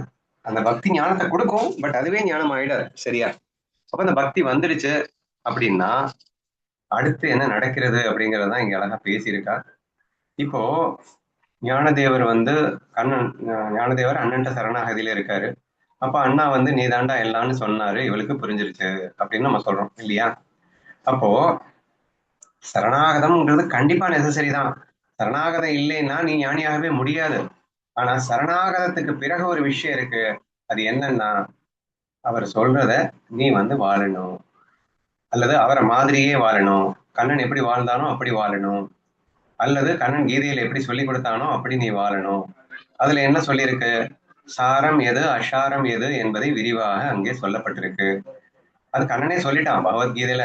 என்ன யார் யாருக்கு கத்துக் கொடுக்கறதுன்னு சொல்லிட்டாலே அப்படின்னா வந்து கண்ணன் நம்ம கத்துக் கொடுக்காம நானா வந்துருவோமா? பகவத்கீதை இல்லைன்னா இது நாமளா வந்து எல்லாத்தையும் கத்துக்கிட்டு இருக்க முடியுமா? அண்ணன் தானே நம்ம கத்துக் கொடுக்கணும், குரு தானே நமக்கு கத்துக் கொடுக்கணும். அப்புறம் யார் யாருக்கு கத்துக் கொடுக்கறது, நீயாவே கத்துக்கணும்னு சொன்னா என்ன அர்த்தம் அப்படின்னு கேட்காதீங்க. அதுக்கு உண்மையான அர்த்தம் என்னன்னா, அவங்க எல்லாமே அருள் பாலிச்சிட்டாங்க தான். அந்த அருள்களை எல்லாம் செயலாற்றுவது நம் கையில இருக்கு அப்படின்னு தான் சொல்ல வரா. சரியா? பகவத்கீதை கொடுத்தாச்சு, 10-15 வருஷமா சத் சங்கம் கொடுத்தாச்சு, எல்லாமே உனக்கு ஏற்கனவே கொடுத்தாச்சு. ஏன்னா நீயே அதுதான், உனக்குள்ள எல்லாமே இருக்கு, உனக்கு எல்லாமே தெரியும். அப்ப இறைவனாக இருப்பதுவே நீதான், உனக்குள் அனைத்தும் கொடுக்கப்பட்டு விட்டது. மறந்திருந்தாலும் பரவாயில்லன்னு சொல்லிட்டு இப்ப 10-15 வருஷமா சத் சங்கத்தை கொடுத்து அதை நினைவும் படுத்தியாச்சு. சரியா? அப்ப நான் ஆத்மஸ்வரூபம், நான் பிரம்மஸ்வரூபம், பிரம்ம சைதன்யமே இங்கே ஈஸ்வர சைதன்யமாகவும் ஜீவ சைதன்யமாகவும் இங்கே மாயைக்காக வந்து கொண்டிருக்கிறது. எல்லாத்தையும் நீ சொல்லி கொடுத்தாச்சு. ஆனா அனுபவிக்கணும் அப்படின்னு சொன்னா அதை நீதான் புரிஞ்சுக்கிட்டு அனுபவிக்கணும். இந்த இடத்துல யார் யாருக்கும் கத்துக் கொடுக்க முடியாதுன்னு சொன்னதுக்கு ரீசன் என்னன்னா, செல்ஃப் ரியலைசேஷன், ஆத்ம போதம் மட்டும் நீயாதான் வந்து அந்த போதத்தை அனுபவிக்கணுமே தவிர குரு வந்து டச் பண்ணி உனக்கு போதத்தை கொடுக்க மாட்டார். நீங்க கேள்விப்பட்டிருக்கலாம், ஒரு நெத்தி போட்டு அப்படி தொட்டு விடுவார், உடனே அவங்க சமாதிக்கு போயிடுவாங்க அப்படின்னு. அந்த கதைகள்ல கூட நீங்க கூர்ந்து பார்த்தீங்கன்னா டெம்பரவரியா தான் அந்த சமாதியை அவங்களால கொடுக்க முடியுமே தவிர நிரந்தரமா நீ சமாதிக்கு போகணும் அப்படின்னா, அல்லது பிரம்மபாவத்துக்கு போகணும் அப்படின்னா, அல்லது ஜீவன் முக்தன் ஆகணும் அப்படின்னா அது உன் கையில மட்டும்தான் இருக்கு. உன் கையில மட்டும்தான் இருக்கு. இந்த சென்ஸ் தட் குருவருள் இறையருள்லாம் இருக்குதான், அதுதான் பெர்மனண்டா தான் இருக்கே, அது இருக்கு. ஆனா அதை யூஸ் பண்ணி நீ அதை அனுபவிக்கணும்னு நினைக்க வேண்டியது நீ தானே. அப்போ சாரம்னா என்ன? பிரம்மம். அசாரம்னா என்ன? மாயா, அப்படின்னா உலகம். அப்ப பிரம்மம் சத்தியம், ஜெகத் மித்யா. இதுதான் சார அசார, என்னமோ நினைச்சிடாதீங்க. சரியா? ஜெகத் பிரம்மம் சத்தியம், ஜெகத் மித்யா அப்படிங்கறதுதான் சார அசார. இப்ப இந்த சார அசார அப்படிங்கிறது காலங்காலமா எல்லாரும் நீங்க கேட்டுட்டு இருக்க விஷயம்தான். பிரம்மம் சத்தியம் ஜெகத் மித்யா என்னைக்கானேதா கேக்குறீங்க. இதை சோதூனி கியாவே அப்படின்னா இதை ஆய்வுக்கு உட்படுத்தி இதை உணர வேண்டும் அப்படிங்கிறது உங்க கையில தானே இருக்கு. சொல்லியாச்சுப்பா, பிரம்மம் சத்தியம் ஜெகத் மித்யா. அவங்க சொல்லலைன்னா எனக்கு தெரியுமா? சொல்லியாச்சுல, என்னைக்கே ஏற்கனவே எப்பவோ சொல்லியாச்சுல. சொன்ன அந்த விஷயத்தை நீ தானே ஆராய்ச்சி பண்ணி அதுவா நீ மாறணும், அதை நீ அனுபவிக்கணும், அது உன் கையில தானே இருக்கு என்று அவள் புரிய வைப்பதற்காகத்தான் இந்த 5 அடிகளை போட்டிருக்கார். சோ சரணாகதம் இல்லைன்னா புரியவே புரியாது, சரணாகதம் இருந்தாதான் புரியும். புரிஞ்சதுக்கு அப்புறமும் கூட அதை நீ அனுபவிக்கணுமா கூடாதாங்கிறத நீ தானே செய்யணும். அவங்க சொல்லிட்டாங்க சார அசாரம் அப்படிங்கிறத சோதனை பண்ணி நீ வந்து அனுபவி அப்படின்னா. அவங்க எக்ஸ்பிளைனும் பண்ணிட்டாங்க. ஆனா எக்ஸ்பிளைன் பண்ண விஷயத்த நீ உன் அனுபவத்தோட ஒப்பிட்டு பார்த்து நீ தான் சோதனை பண்ணணும். அப்போ உன் அனுபவத்தை ஒப்பிட்டு நீயா ஆராய்ச்சி பண்ணி சோதனை பண்ணி அதுவாகவே மாறணும். அந்த இடத்துல யார் யாருக்கு உதவ முடியாது. சரியா? கோணி கோணாட்சி சிகாவாவை எந்த இடத்துல முழுமையான பிரம்மபாவத்துக்குள்ள என்ட்ரி ஆகிற இடத்துல அது நீதான் ஆகணும். அதுக்குண்டான எல்லா வழியும் ஏற்படுத்தி கொடுத்தாச்சு உங்க குருமார்களும் இறைவனும். பட் ஃபைனல் என்ட்ரி அப்படிங்கிறது உன் கையில தான் இருக்கு. அதை யாரும் பண்ண முடியாது, யார் யாருக்கும் கத்துக் கொடுக்க முடியாதுன்னு அவ சொல்ல வர்றது நீங்க இப்படிதான் புரிஞ்சுக்கணும். சரியா? ஏன்னா பிரம்மபாவத்தை நான் வந்து உங்களுக்கு தர முடியாது. ஏன்னா நீ அதுவா தான் இருக்கு ஆல்ரெடி. அதை நீ ஃபீல் பண்ணணும், அது நீ தான் ஃபீல் பண்ண முடியும், நான் எப்படி ஃபீல் பண்றது? ஸோ தேர்ஃபோர் இங்கே யார் யாருக்கும் கற்றுக் கொடுக்க முடியாது என்று சொல்கிறார். ஷார அஷாரத்தை நீ தான் சோதனை பண்ணி நீ அதுவா மாறணும் அப்படிங்கிற அந்த விஷயத்த அற்புதமா வெளிப்படுத்தி இருக்கிறதா நீங்க புரிஞ்சுக்கணும். சரியா? அதனால பெரிய கன்ஃபியூஷன்லாம் நீங்க ஒன்றும் ஆகணும்னு அவசியம் இல்லை. The final entry point should be done by you அப்படிங்கிற விஷயத்தை தான் இங்க மெயினா அவன் வந்து சொல்ல வர்றா. அதுக்கு முன்னாடி தேவையானதெல்லாம் உங்களுக்கு ஆல்ரெடி கொடுத்தாச்சு. வேதம் இருக்கு, உபநிஷத்துக்கள் இருக்கின்றன, பகவத்கீதை இருக்கு, ஏக்நாத் பாகவதம் இருக்கு. எல்லாமே எப்பயுமே வந்து ஓப்பனா எப்படி பஞ்சபூதங்கள் இலவசமா எல்லாமே தருதோ அந்த மாதிரி இது எல்லாமே இலவசமா கொடுத்துட்டு தான் இருக்கான். ஸோ இது நமக்கு தெரியாதுன்னு இல்லை, ஆனா மறந்துட்டோன்னு ஒரு சாக்க சொல்றீங்க அப்படின்றதுக்காக நினைவுபடுத்துறதுக்காகவும் இவ்வளவு சத்சங்களையும் கொடுத்தாச்சு. இப்ப இவ்வளவும் கொடுத்தாச்சு அப்படிங்கிறதும் உண்மையாகவே இருந்தாலும் இதை யூஸ் பண்ணி அதை நான் அனுபவிக்கணும் அப்படின்றது நீதானே நினைக்கணும். அப்ப இதை நான் வந்து கத்து கொடுத்தா கூட அந்த கத்து கொடுத்த விஷயத்தை அனுபவிக்கிறது உன்னால மட்டும்தானே முடியும் என்று அந்த ஃபைனல் என்ட்ரி பாயிண்ட்டுக்கு நீ தான் டிசைட் பண்ணணும் என்ற ஒரு விஷயத்தை தான் நான் இங்க எடுத்துக்கொள்கிறேன். அதனால இதை வந்து ஏன்னா ஆல்ரெடி நீயே பிரம்மன் தானே, பிரம்மத்தை காட்ட முடியுமா? பிரம்மமாவே இருக்கின்ற நீ நான் பிரம்மம் என்று உணரணும். அது இன்னொருத்தரால உணர வைக்க முடியாது. அங்க டுவாலிட்டின்னு ஒண்ணுமே இல்லை. மாயையை மாயையை கடந்த நிலையில் நீ இருக்கின்றாய் அப்படிங்கிறப்போ மாயைக்குள்ள இருந்துகிட்டு நான் எப்படி உன்னை உணர்த்த முடியும்? நம்ம தெளிவா சொல்லியிருக்கோம், உங்க மனசு புத்தியால கூட உங்களால நீ யாருன்னு காட்ட முடியாதுன்னு சொன்னமா இல்லையா? அப்ப இங்க குருவாக இருப்பவரும் யாரு? மன புத்தியில இருந்து தான் பேசிட்டு இருக்காங்க, மனசு புத்தி கிட்ட தான் பேசிட்டு இருக்காங்க. அப்ப இது எப்படி பிரம்மபாவத்தை காட்டும்? அப்ப காட்ட முடியாது. சோ தேர்ஃபோர் நீங்க இந்த இடத்துல புரிஞ்சுக்க வேண்டியது என்னன்னா, மாயையை கடந்த நிலையில் இருக்கின்ற பிரம்மம் பிளஸ் பிரம்மமாகவே இருக்கின்ற நான், என்னை நான் உணர்வதற்கு அது இன்னொன்று என்று வேறொன்று இல்லாத காரணத்தினால் நான் மட்டுமே தானே உணர வேண்டும். இங்கே குருவாய் ஈஸ்வரனாய் அனைத்துமாய் இருப்பதுவே நான் தானே. அதெல்லாம் அவங்க ஞாபகப்படுத்தினதுக்கு அப்புறம் அதை நினைவுபடுத்திக் கொண்டு அதுவாக உணர வேண்டியது நான் மட்டுமாகத்தானே இருக்க முடியும் என்ற அடிப்படையில் நீங்கள் சிந்தித்தீர்கள் என்றால் அவள் எதற்காக இந்த வரியை கோடிட்டு காட்டியிருக்கிறாள் என்பதை நீங்கள் புரிந்து கொள்ள முடியும் அப்படின்னு நினைக்கிறேன். இட் டசன்ட் மீன் தட் இறைவனினுடைய அருளையோ குருவனுடைய அருளையோ அண்டர் எஸ்டிமேட் பண்றதுக்காகவோ இல்ல அவங்களாலாம் ஒண்ணும் தர முடியாதுன்னு சொல்றதுக்காகவோ சொல்லப்பட்டது அல்ல. ஏன்னா பொதுவா நீங்க அந்த நிலையை அடைஞ்சதுக்கு அப்புறம் உங்க வாயிலிருந்து என்ன வரும் அப்படின்னா, இது என் சாமர்த்தியத்தால் நான் அடையவில்லை, என் குருவால் தான், என் இறைவனால் தான் அடைந்தேன்னு தான் சொல்ல போறீங்க. அது தப்புன்னு நான் சொல்ல வரல, அதுதான் உண்மை, அதுவும் உண்மைதான். பட் இங்க நீங்க என்ன எடுத்துக்கணும் அப்படின்னா, என்னை நான் மட்டும்தான் உணர முடியும் அப்படிங்கிற அந்த ஃபீலை கொண்டு வாங்க. சரணாகதம் கிடைச்சா போதாதா, அவரே பண்ணிக்க மாட்டாரான்னா அது ஆட்டோமேட்டிக் ப்ராசஸாகவே நடக்கும். ஆனா அந்த ஆட்டோமேட்டிக் ப்ராசஸ்ல உன்னை நீயாவே தான் உணர்வேன். ஏன்னா சித்தம் சுத்தம் ஆயிடுச்சு, சரணாகதியும் பண்ணிட்டேன். So the rest of the process ரொம்ப ஸ்மூத்தா ஞானதேவர் மாதிரி இன்ஸ்டன்டா நடந்துடும். அதனால இது பெரிய கஷ்டம் இல்லை. பட் சரணாகதி பண்றது, சித்த சுத்தி பண்றதுங்கிறது கண்டிப்பா நீ பிரயத்தனம் பண்ணாலே போதும். அதுதான் மேஜர் பாயிண்ட்.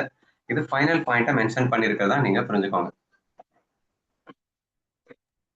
அண்ணா விதுரர் எக்ஸாம்பிள் ஒண்ணு ஞாபகத்துக்கு வருது. இது கரெக்டா தப்பான்னு எனக்கு தெரியல. அவருக்கு வந்து ஒரு கஷ்டம் வருது. ஆஹ் அதாவது ராஜா மாதா சத்தியவதியா மீனவ குலத்து பெண். அத அவ அவ துரியோதனன் எல்லாருமே வந்து தாசி பையன் தானே அப்படின்னு சொல்லி அவமானப்படுத்துறாங்க அந்த அரண்மனையில.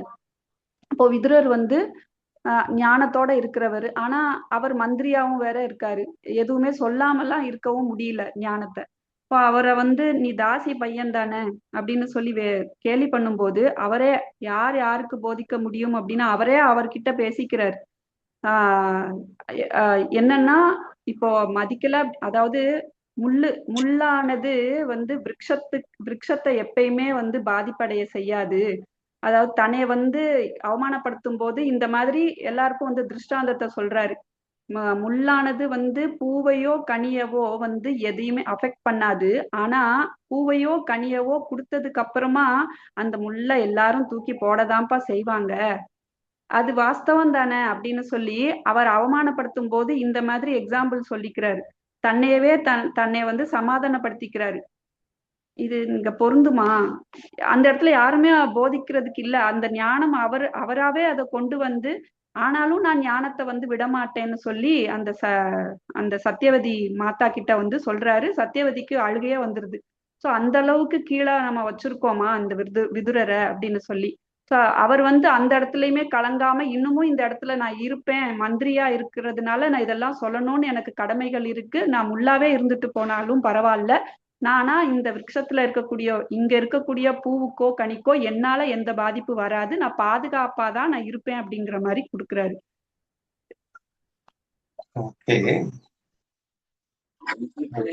சார அச்சாரத்தை விசாரித்து நீ வந்து உன்னை நீ அனுபவிக்க முயற்சி பண்ண அப்படிங்கிற அந்த விஷயத்த இதுக்குள்ள எப்படி லிங்க் பண்ணலாம் அப்படின்னு கேட்டீங்கன்னா, இங்கே இருப்பது பிரம்மம் மட்டுமே, பிரம்மமே தான் இங்கே மாயையாக உலகமாக விரிந்திருக்கிறது அப்படிங்கிற அந்த ஃபேக்டை நம்ம 100% தெளிவா புரிஞ்சுக்கும் போது, இப்போ அந்த யாரெல்லாம் விதுரர் அவமானப்படுத்தினார்கள் அப்படின்னு சொன்னியோ அவங்க எல்லாம் யாருன்னா பிரம்மன் தான்.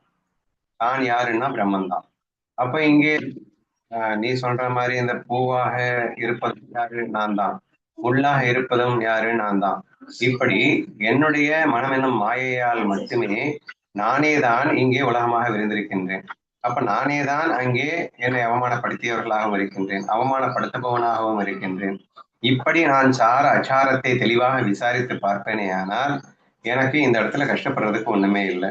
இது 100% சந்தோஷமாக வரவேற்கப்பட வேண்டிய ஒரு ஒன்றுதான் என்றுதான் நாம் புரிந்து கொள்ள வேண்டும் என்று எனக்கு தோன்றுகிறது இந்த கதையில பர்டிகுலரா. ஏன்னா பிரம்மபாவம் அனைவருக்குள்ளேயுமே இருக்கு. இப்படி இது ஃபர்ஸ்ட் வரி இப்படி எடுத்துக்கலாம். இன்னொன்னு அனைவரும் ஞானிகளே அப்படிங்கிற பாயிண்ட். ஏன்னா இந்த தாட்ட ஜபம் ஃபுல்லா அதுதானே சொல்லியிருக்காங்க. என்னமோ நீ மட்டும்தான் பெரிய ஆளு, மத்தவங்க எல்லாம் வந்து ஞானி இல்லையோ, நீ மட்டும்தான் சான்றோனோ?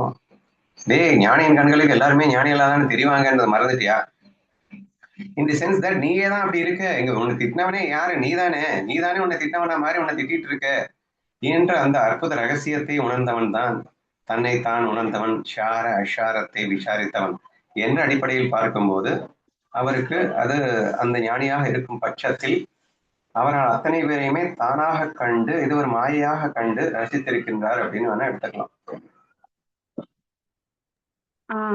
ஓகேண்ணா.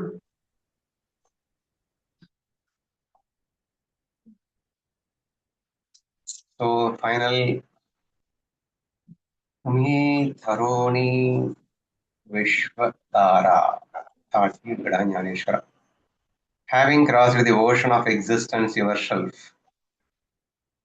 now save the entire world. Oh Dhyaneshwar, open the road. நீங்கள் இந்த பிறவிக் கடலை தாண்டியது போல.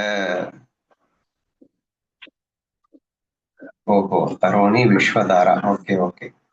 நீங்கள் இந்த பிறவிக் கடலை தாண்டியது போல இப்போது இந்த உலகம் உய்ய வழிகாட்டுங்கள் ஞானேஸ்வரா, கதவை திறவுங்கள் அப்படின்னு சொல்லி ஃபைனல் அடிகள் முடிகிறது. இப்போ நீங்கள் இந்த பிறவி கடலை திறந்துடுறதுன்னு அப்ப ஞானேஸ்வர்கிட்ட பேசுற மாதிரி எடுத்துக்கலீங்களா அப்படின்லாம் தயவு செய்து நினைக்காதீங்க. இந்த உலகத்திலே இந்த தாட்டி ஜபம் முழுக்க நமக்காகவே தான் சொல்லப்பட்டது, தவறி கூட ஞானேஸ்வருக்காக சொல்லப்பட்டதுன்னு நினைக்க வேண்டாம். இதை முதல் நாள்ல இருந்து நான் திரும்ப சொல்லிட்டு இருக்கேன். சரி, அப்போ இப்போ பிறவி கடலை நாங்க எங்க கடந்துட்டோம்? ஞானதேவர் கடந்திருந்தாரு, அவருக்கு கோவப்பட்டது. ஆனா நமக்கு ஏன் வந்தது? நமக்கு அப்படி கடக்கல இல்லை அப்படின்னு டவுட் எல்லாம் ஒன்றும் வரணும்னு அவசியம் இல்லை. இந்த உலகத்துல எல்லாருமே பிரம்ம பாவத்துலதான் இருக்கோம். எல்லாருமே பிரம்மம் தான். இங்க நாம் எல்லாருமே ஞானிகள் தான். ஏன்னா பிறவி கடலை எல்லாரும் தாண்டியவர்கள் தான். நீ தாண்டல அப்படின்னு நீ ஏன் நினைச்சிட்டு இருக்க? ஆனா இங்க எல்லாருமே பிரம்மங்கிறதுதான் உண்மை. சத்தியத்தை தெளிந்தவன் தானே நீ, உணர்ந்தவன் தானே நீ. அனைத்தும் தெரிந்து அறிந்து புரிந்தேதான் அனைவரும் எல்லாவற்றையும் செய்து கொண்டிருக்கிறார்கள்னு நம்ம பேசியிருக்கோம், ஹையர் நாலேஜ்ல பேசியிருக்கோம், அனைவரும் ஞானிகளே அப்படிங்கிற கான்செப்ட்ல. ஏன்னா எல்லாருக்கும் தெரியும் அவங்க என்ன பண்றாங்க, அது சரியா தப்பா, அன்பா அன்பு இல்லையா, எது தெரியாது. ஒரு ரேப் பண்றவனுக்கு ரேப் பண்றது தப்புன்னு தெரியாதா? இப்படி எல்லாம் தெரிந்தேதான் செய்கின்றான் என்ற அந்த அடிப்படை விஷயத்த நம்ம பார்த்திருக்கோம் இல்லையா? அந்த அடிப்படையில இங்கே இந்த வரிகளின் கூட நமக்கு பொருந்தும் என்று சொல்ல வரேன். இந்த பிறவி கடலை தாண்டியது போல் இந்த உலகம் உய்ய வழிகாட்டுங்கள் ஞானேஸ்வரா, கதவை திறவுங்கள்னா நமக்கு என்ன பாடம் கொடுக்குறான்னா, நீங்க உங்களுக்கு எல்லாமே தெரியும், நீங்க செய்யறது ரைட்டா தப்பா எல்லாமே உனக்கு தெரியும். நீ ஏற்கனவே பிரம்மங்கிறது தான் இருக்க. அதனால நீ கொஞ்சம் உலகம் உய்ய வழிகாட்டுங்கள்னா இந்த இடத்துல கொஞ்சம் ரஜோதமோ வேஷத்திலையும் விட்டுட்டு சாத்வீக வேஷத்துக்கு நம்ம 4 பேருக்கு உதவிகரமா இருக்கலாமே அப்படிங்கிற ஒரு நிலைமைக்கு வாயேன் என்று சொல்வதாக எடுத்துக்கொள்ளுங்கள். ஏன்னா எல்லாரும் ஞானிகளா இருந்தாலும் நம்ம ரஜோத்தம குணங்களை சிக்கி கஷ்டப்பட்டுட்டு இருக்கோம் அப்படிங்கிறதையும் உணர்த்தணும். ஆனா நீ எல்லாருமே ஞானிகள்னும் சொல்லணும். அப்ப ரெண்டையும் சேர்ந்து அற்புதமா சொல்லணும் அப்படின்னா, நீ ஞானிதான், ஆனாலும் நீ ரஜோத்தம குணத்துல சிக்கி இருக்கிறதுனால கொஞ்சம் சாத்வீகத்துக்கு எல்லாருக்கும் ஹெல்ப்ஃபுல்லா இருக்கக்கூடிய அந்த வேஷத்தை போட்டு நம்ம இருக்கலாமே, ஏன் அப்படிதான் இருக்கணும்னு நினைக்கிறீங்க என்று சாதகனுக்கும் சொல்லியது போல ஆச்சு, ஒரு பிரம்ம ஞானத்தையும் கொடுத்தது போல ஆச்சு என்பது போல் இந்த ஃபைனல் வரியை முடிக்கிற மாதிரி எனக்கு ஃபீல் ஆகுது.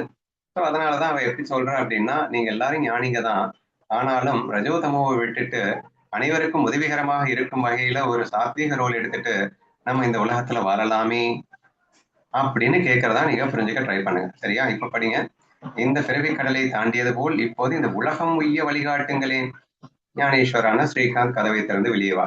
ஸோ அவங்கவுங்க பேரை போட்டு நீங்க அந்த குணங்களில் இருந்து சிக்காமல் நிர்குணனாக மாறி பிரம்மஸ்வரூபமாக மாறி அனைத்தும் நான் என்ற தத்துவத்தோடு நீங்கள் உலகமே நான் என்ற ஒரு பிரேம பாவத்தோடு உங்கள் ஹிருதய கதவினை விஷாலமாக திறந்து வெளியே வாருங்கள் என்ற முக்தாபாய் நம்ம எல்லாம் அழைத்து இந்த அபங்கத்தை முழுமையாக நிறைவு செய்து விட்டால் இதுக்கு மேல தொடர்றதுக்கு ஒண்ணும் இல்லை அப்படிங்கிற அளவுக்கு எல்லாத்தையுமே சொல்லி முடிச்சாச்சு.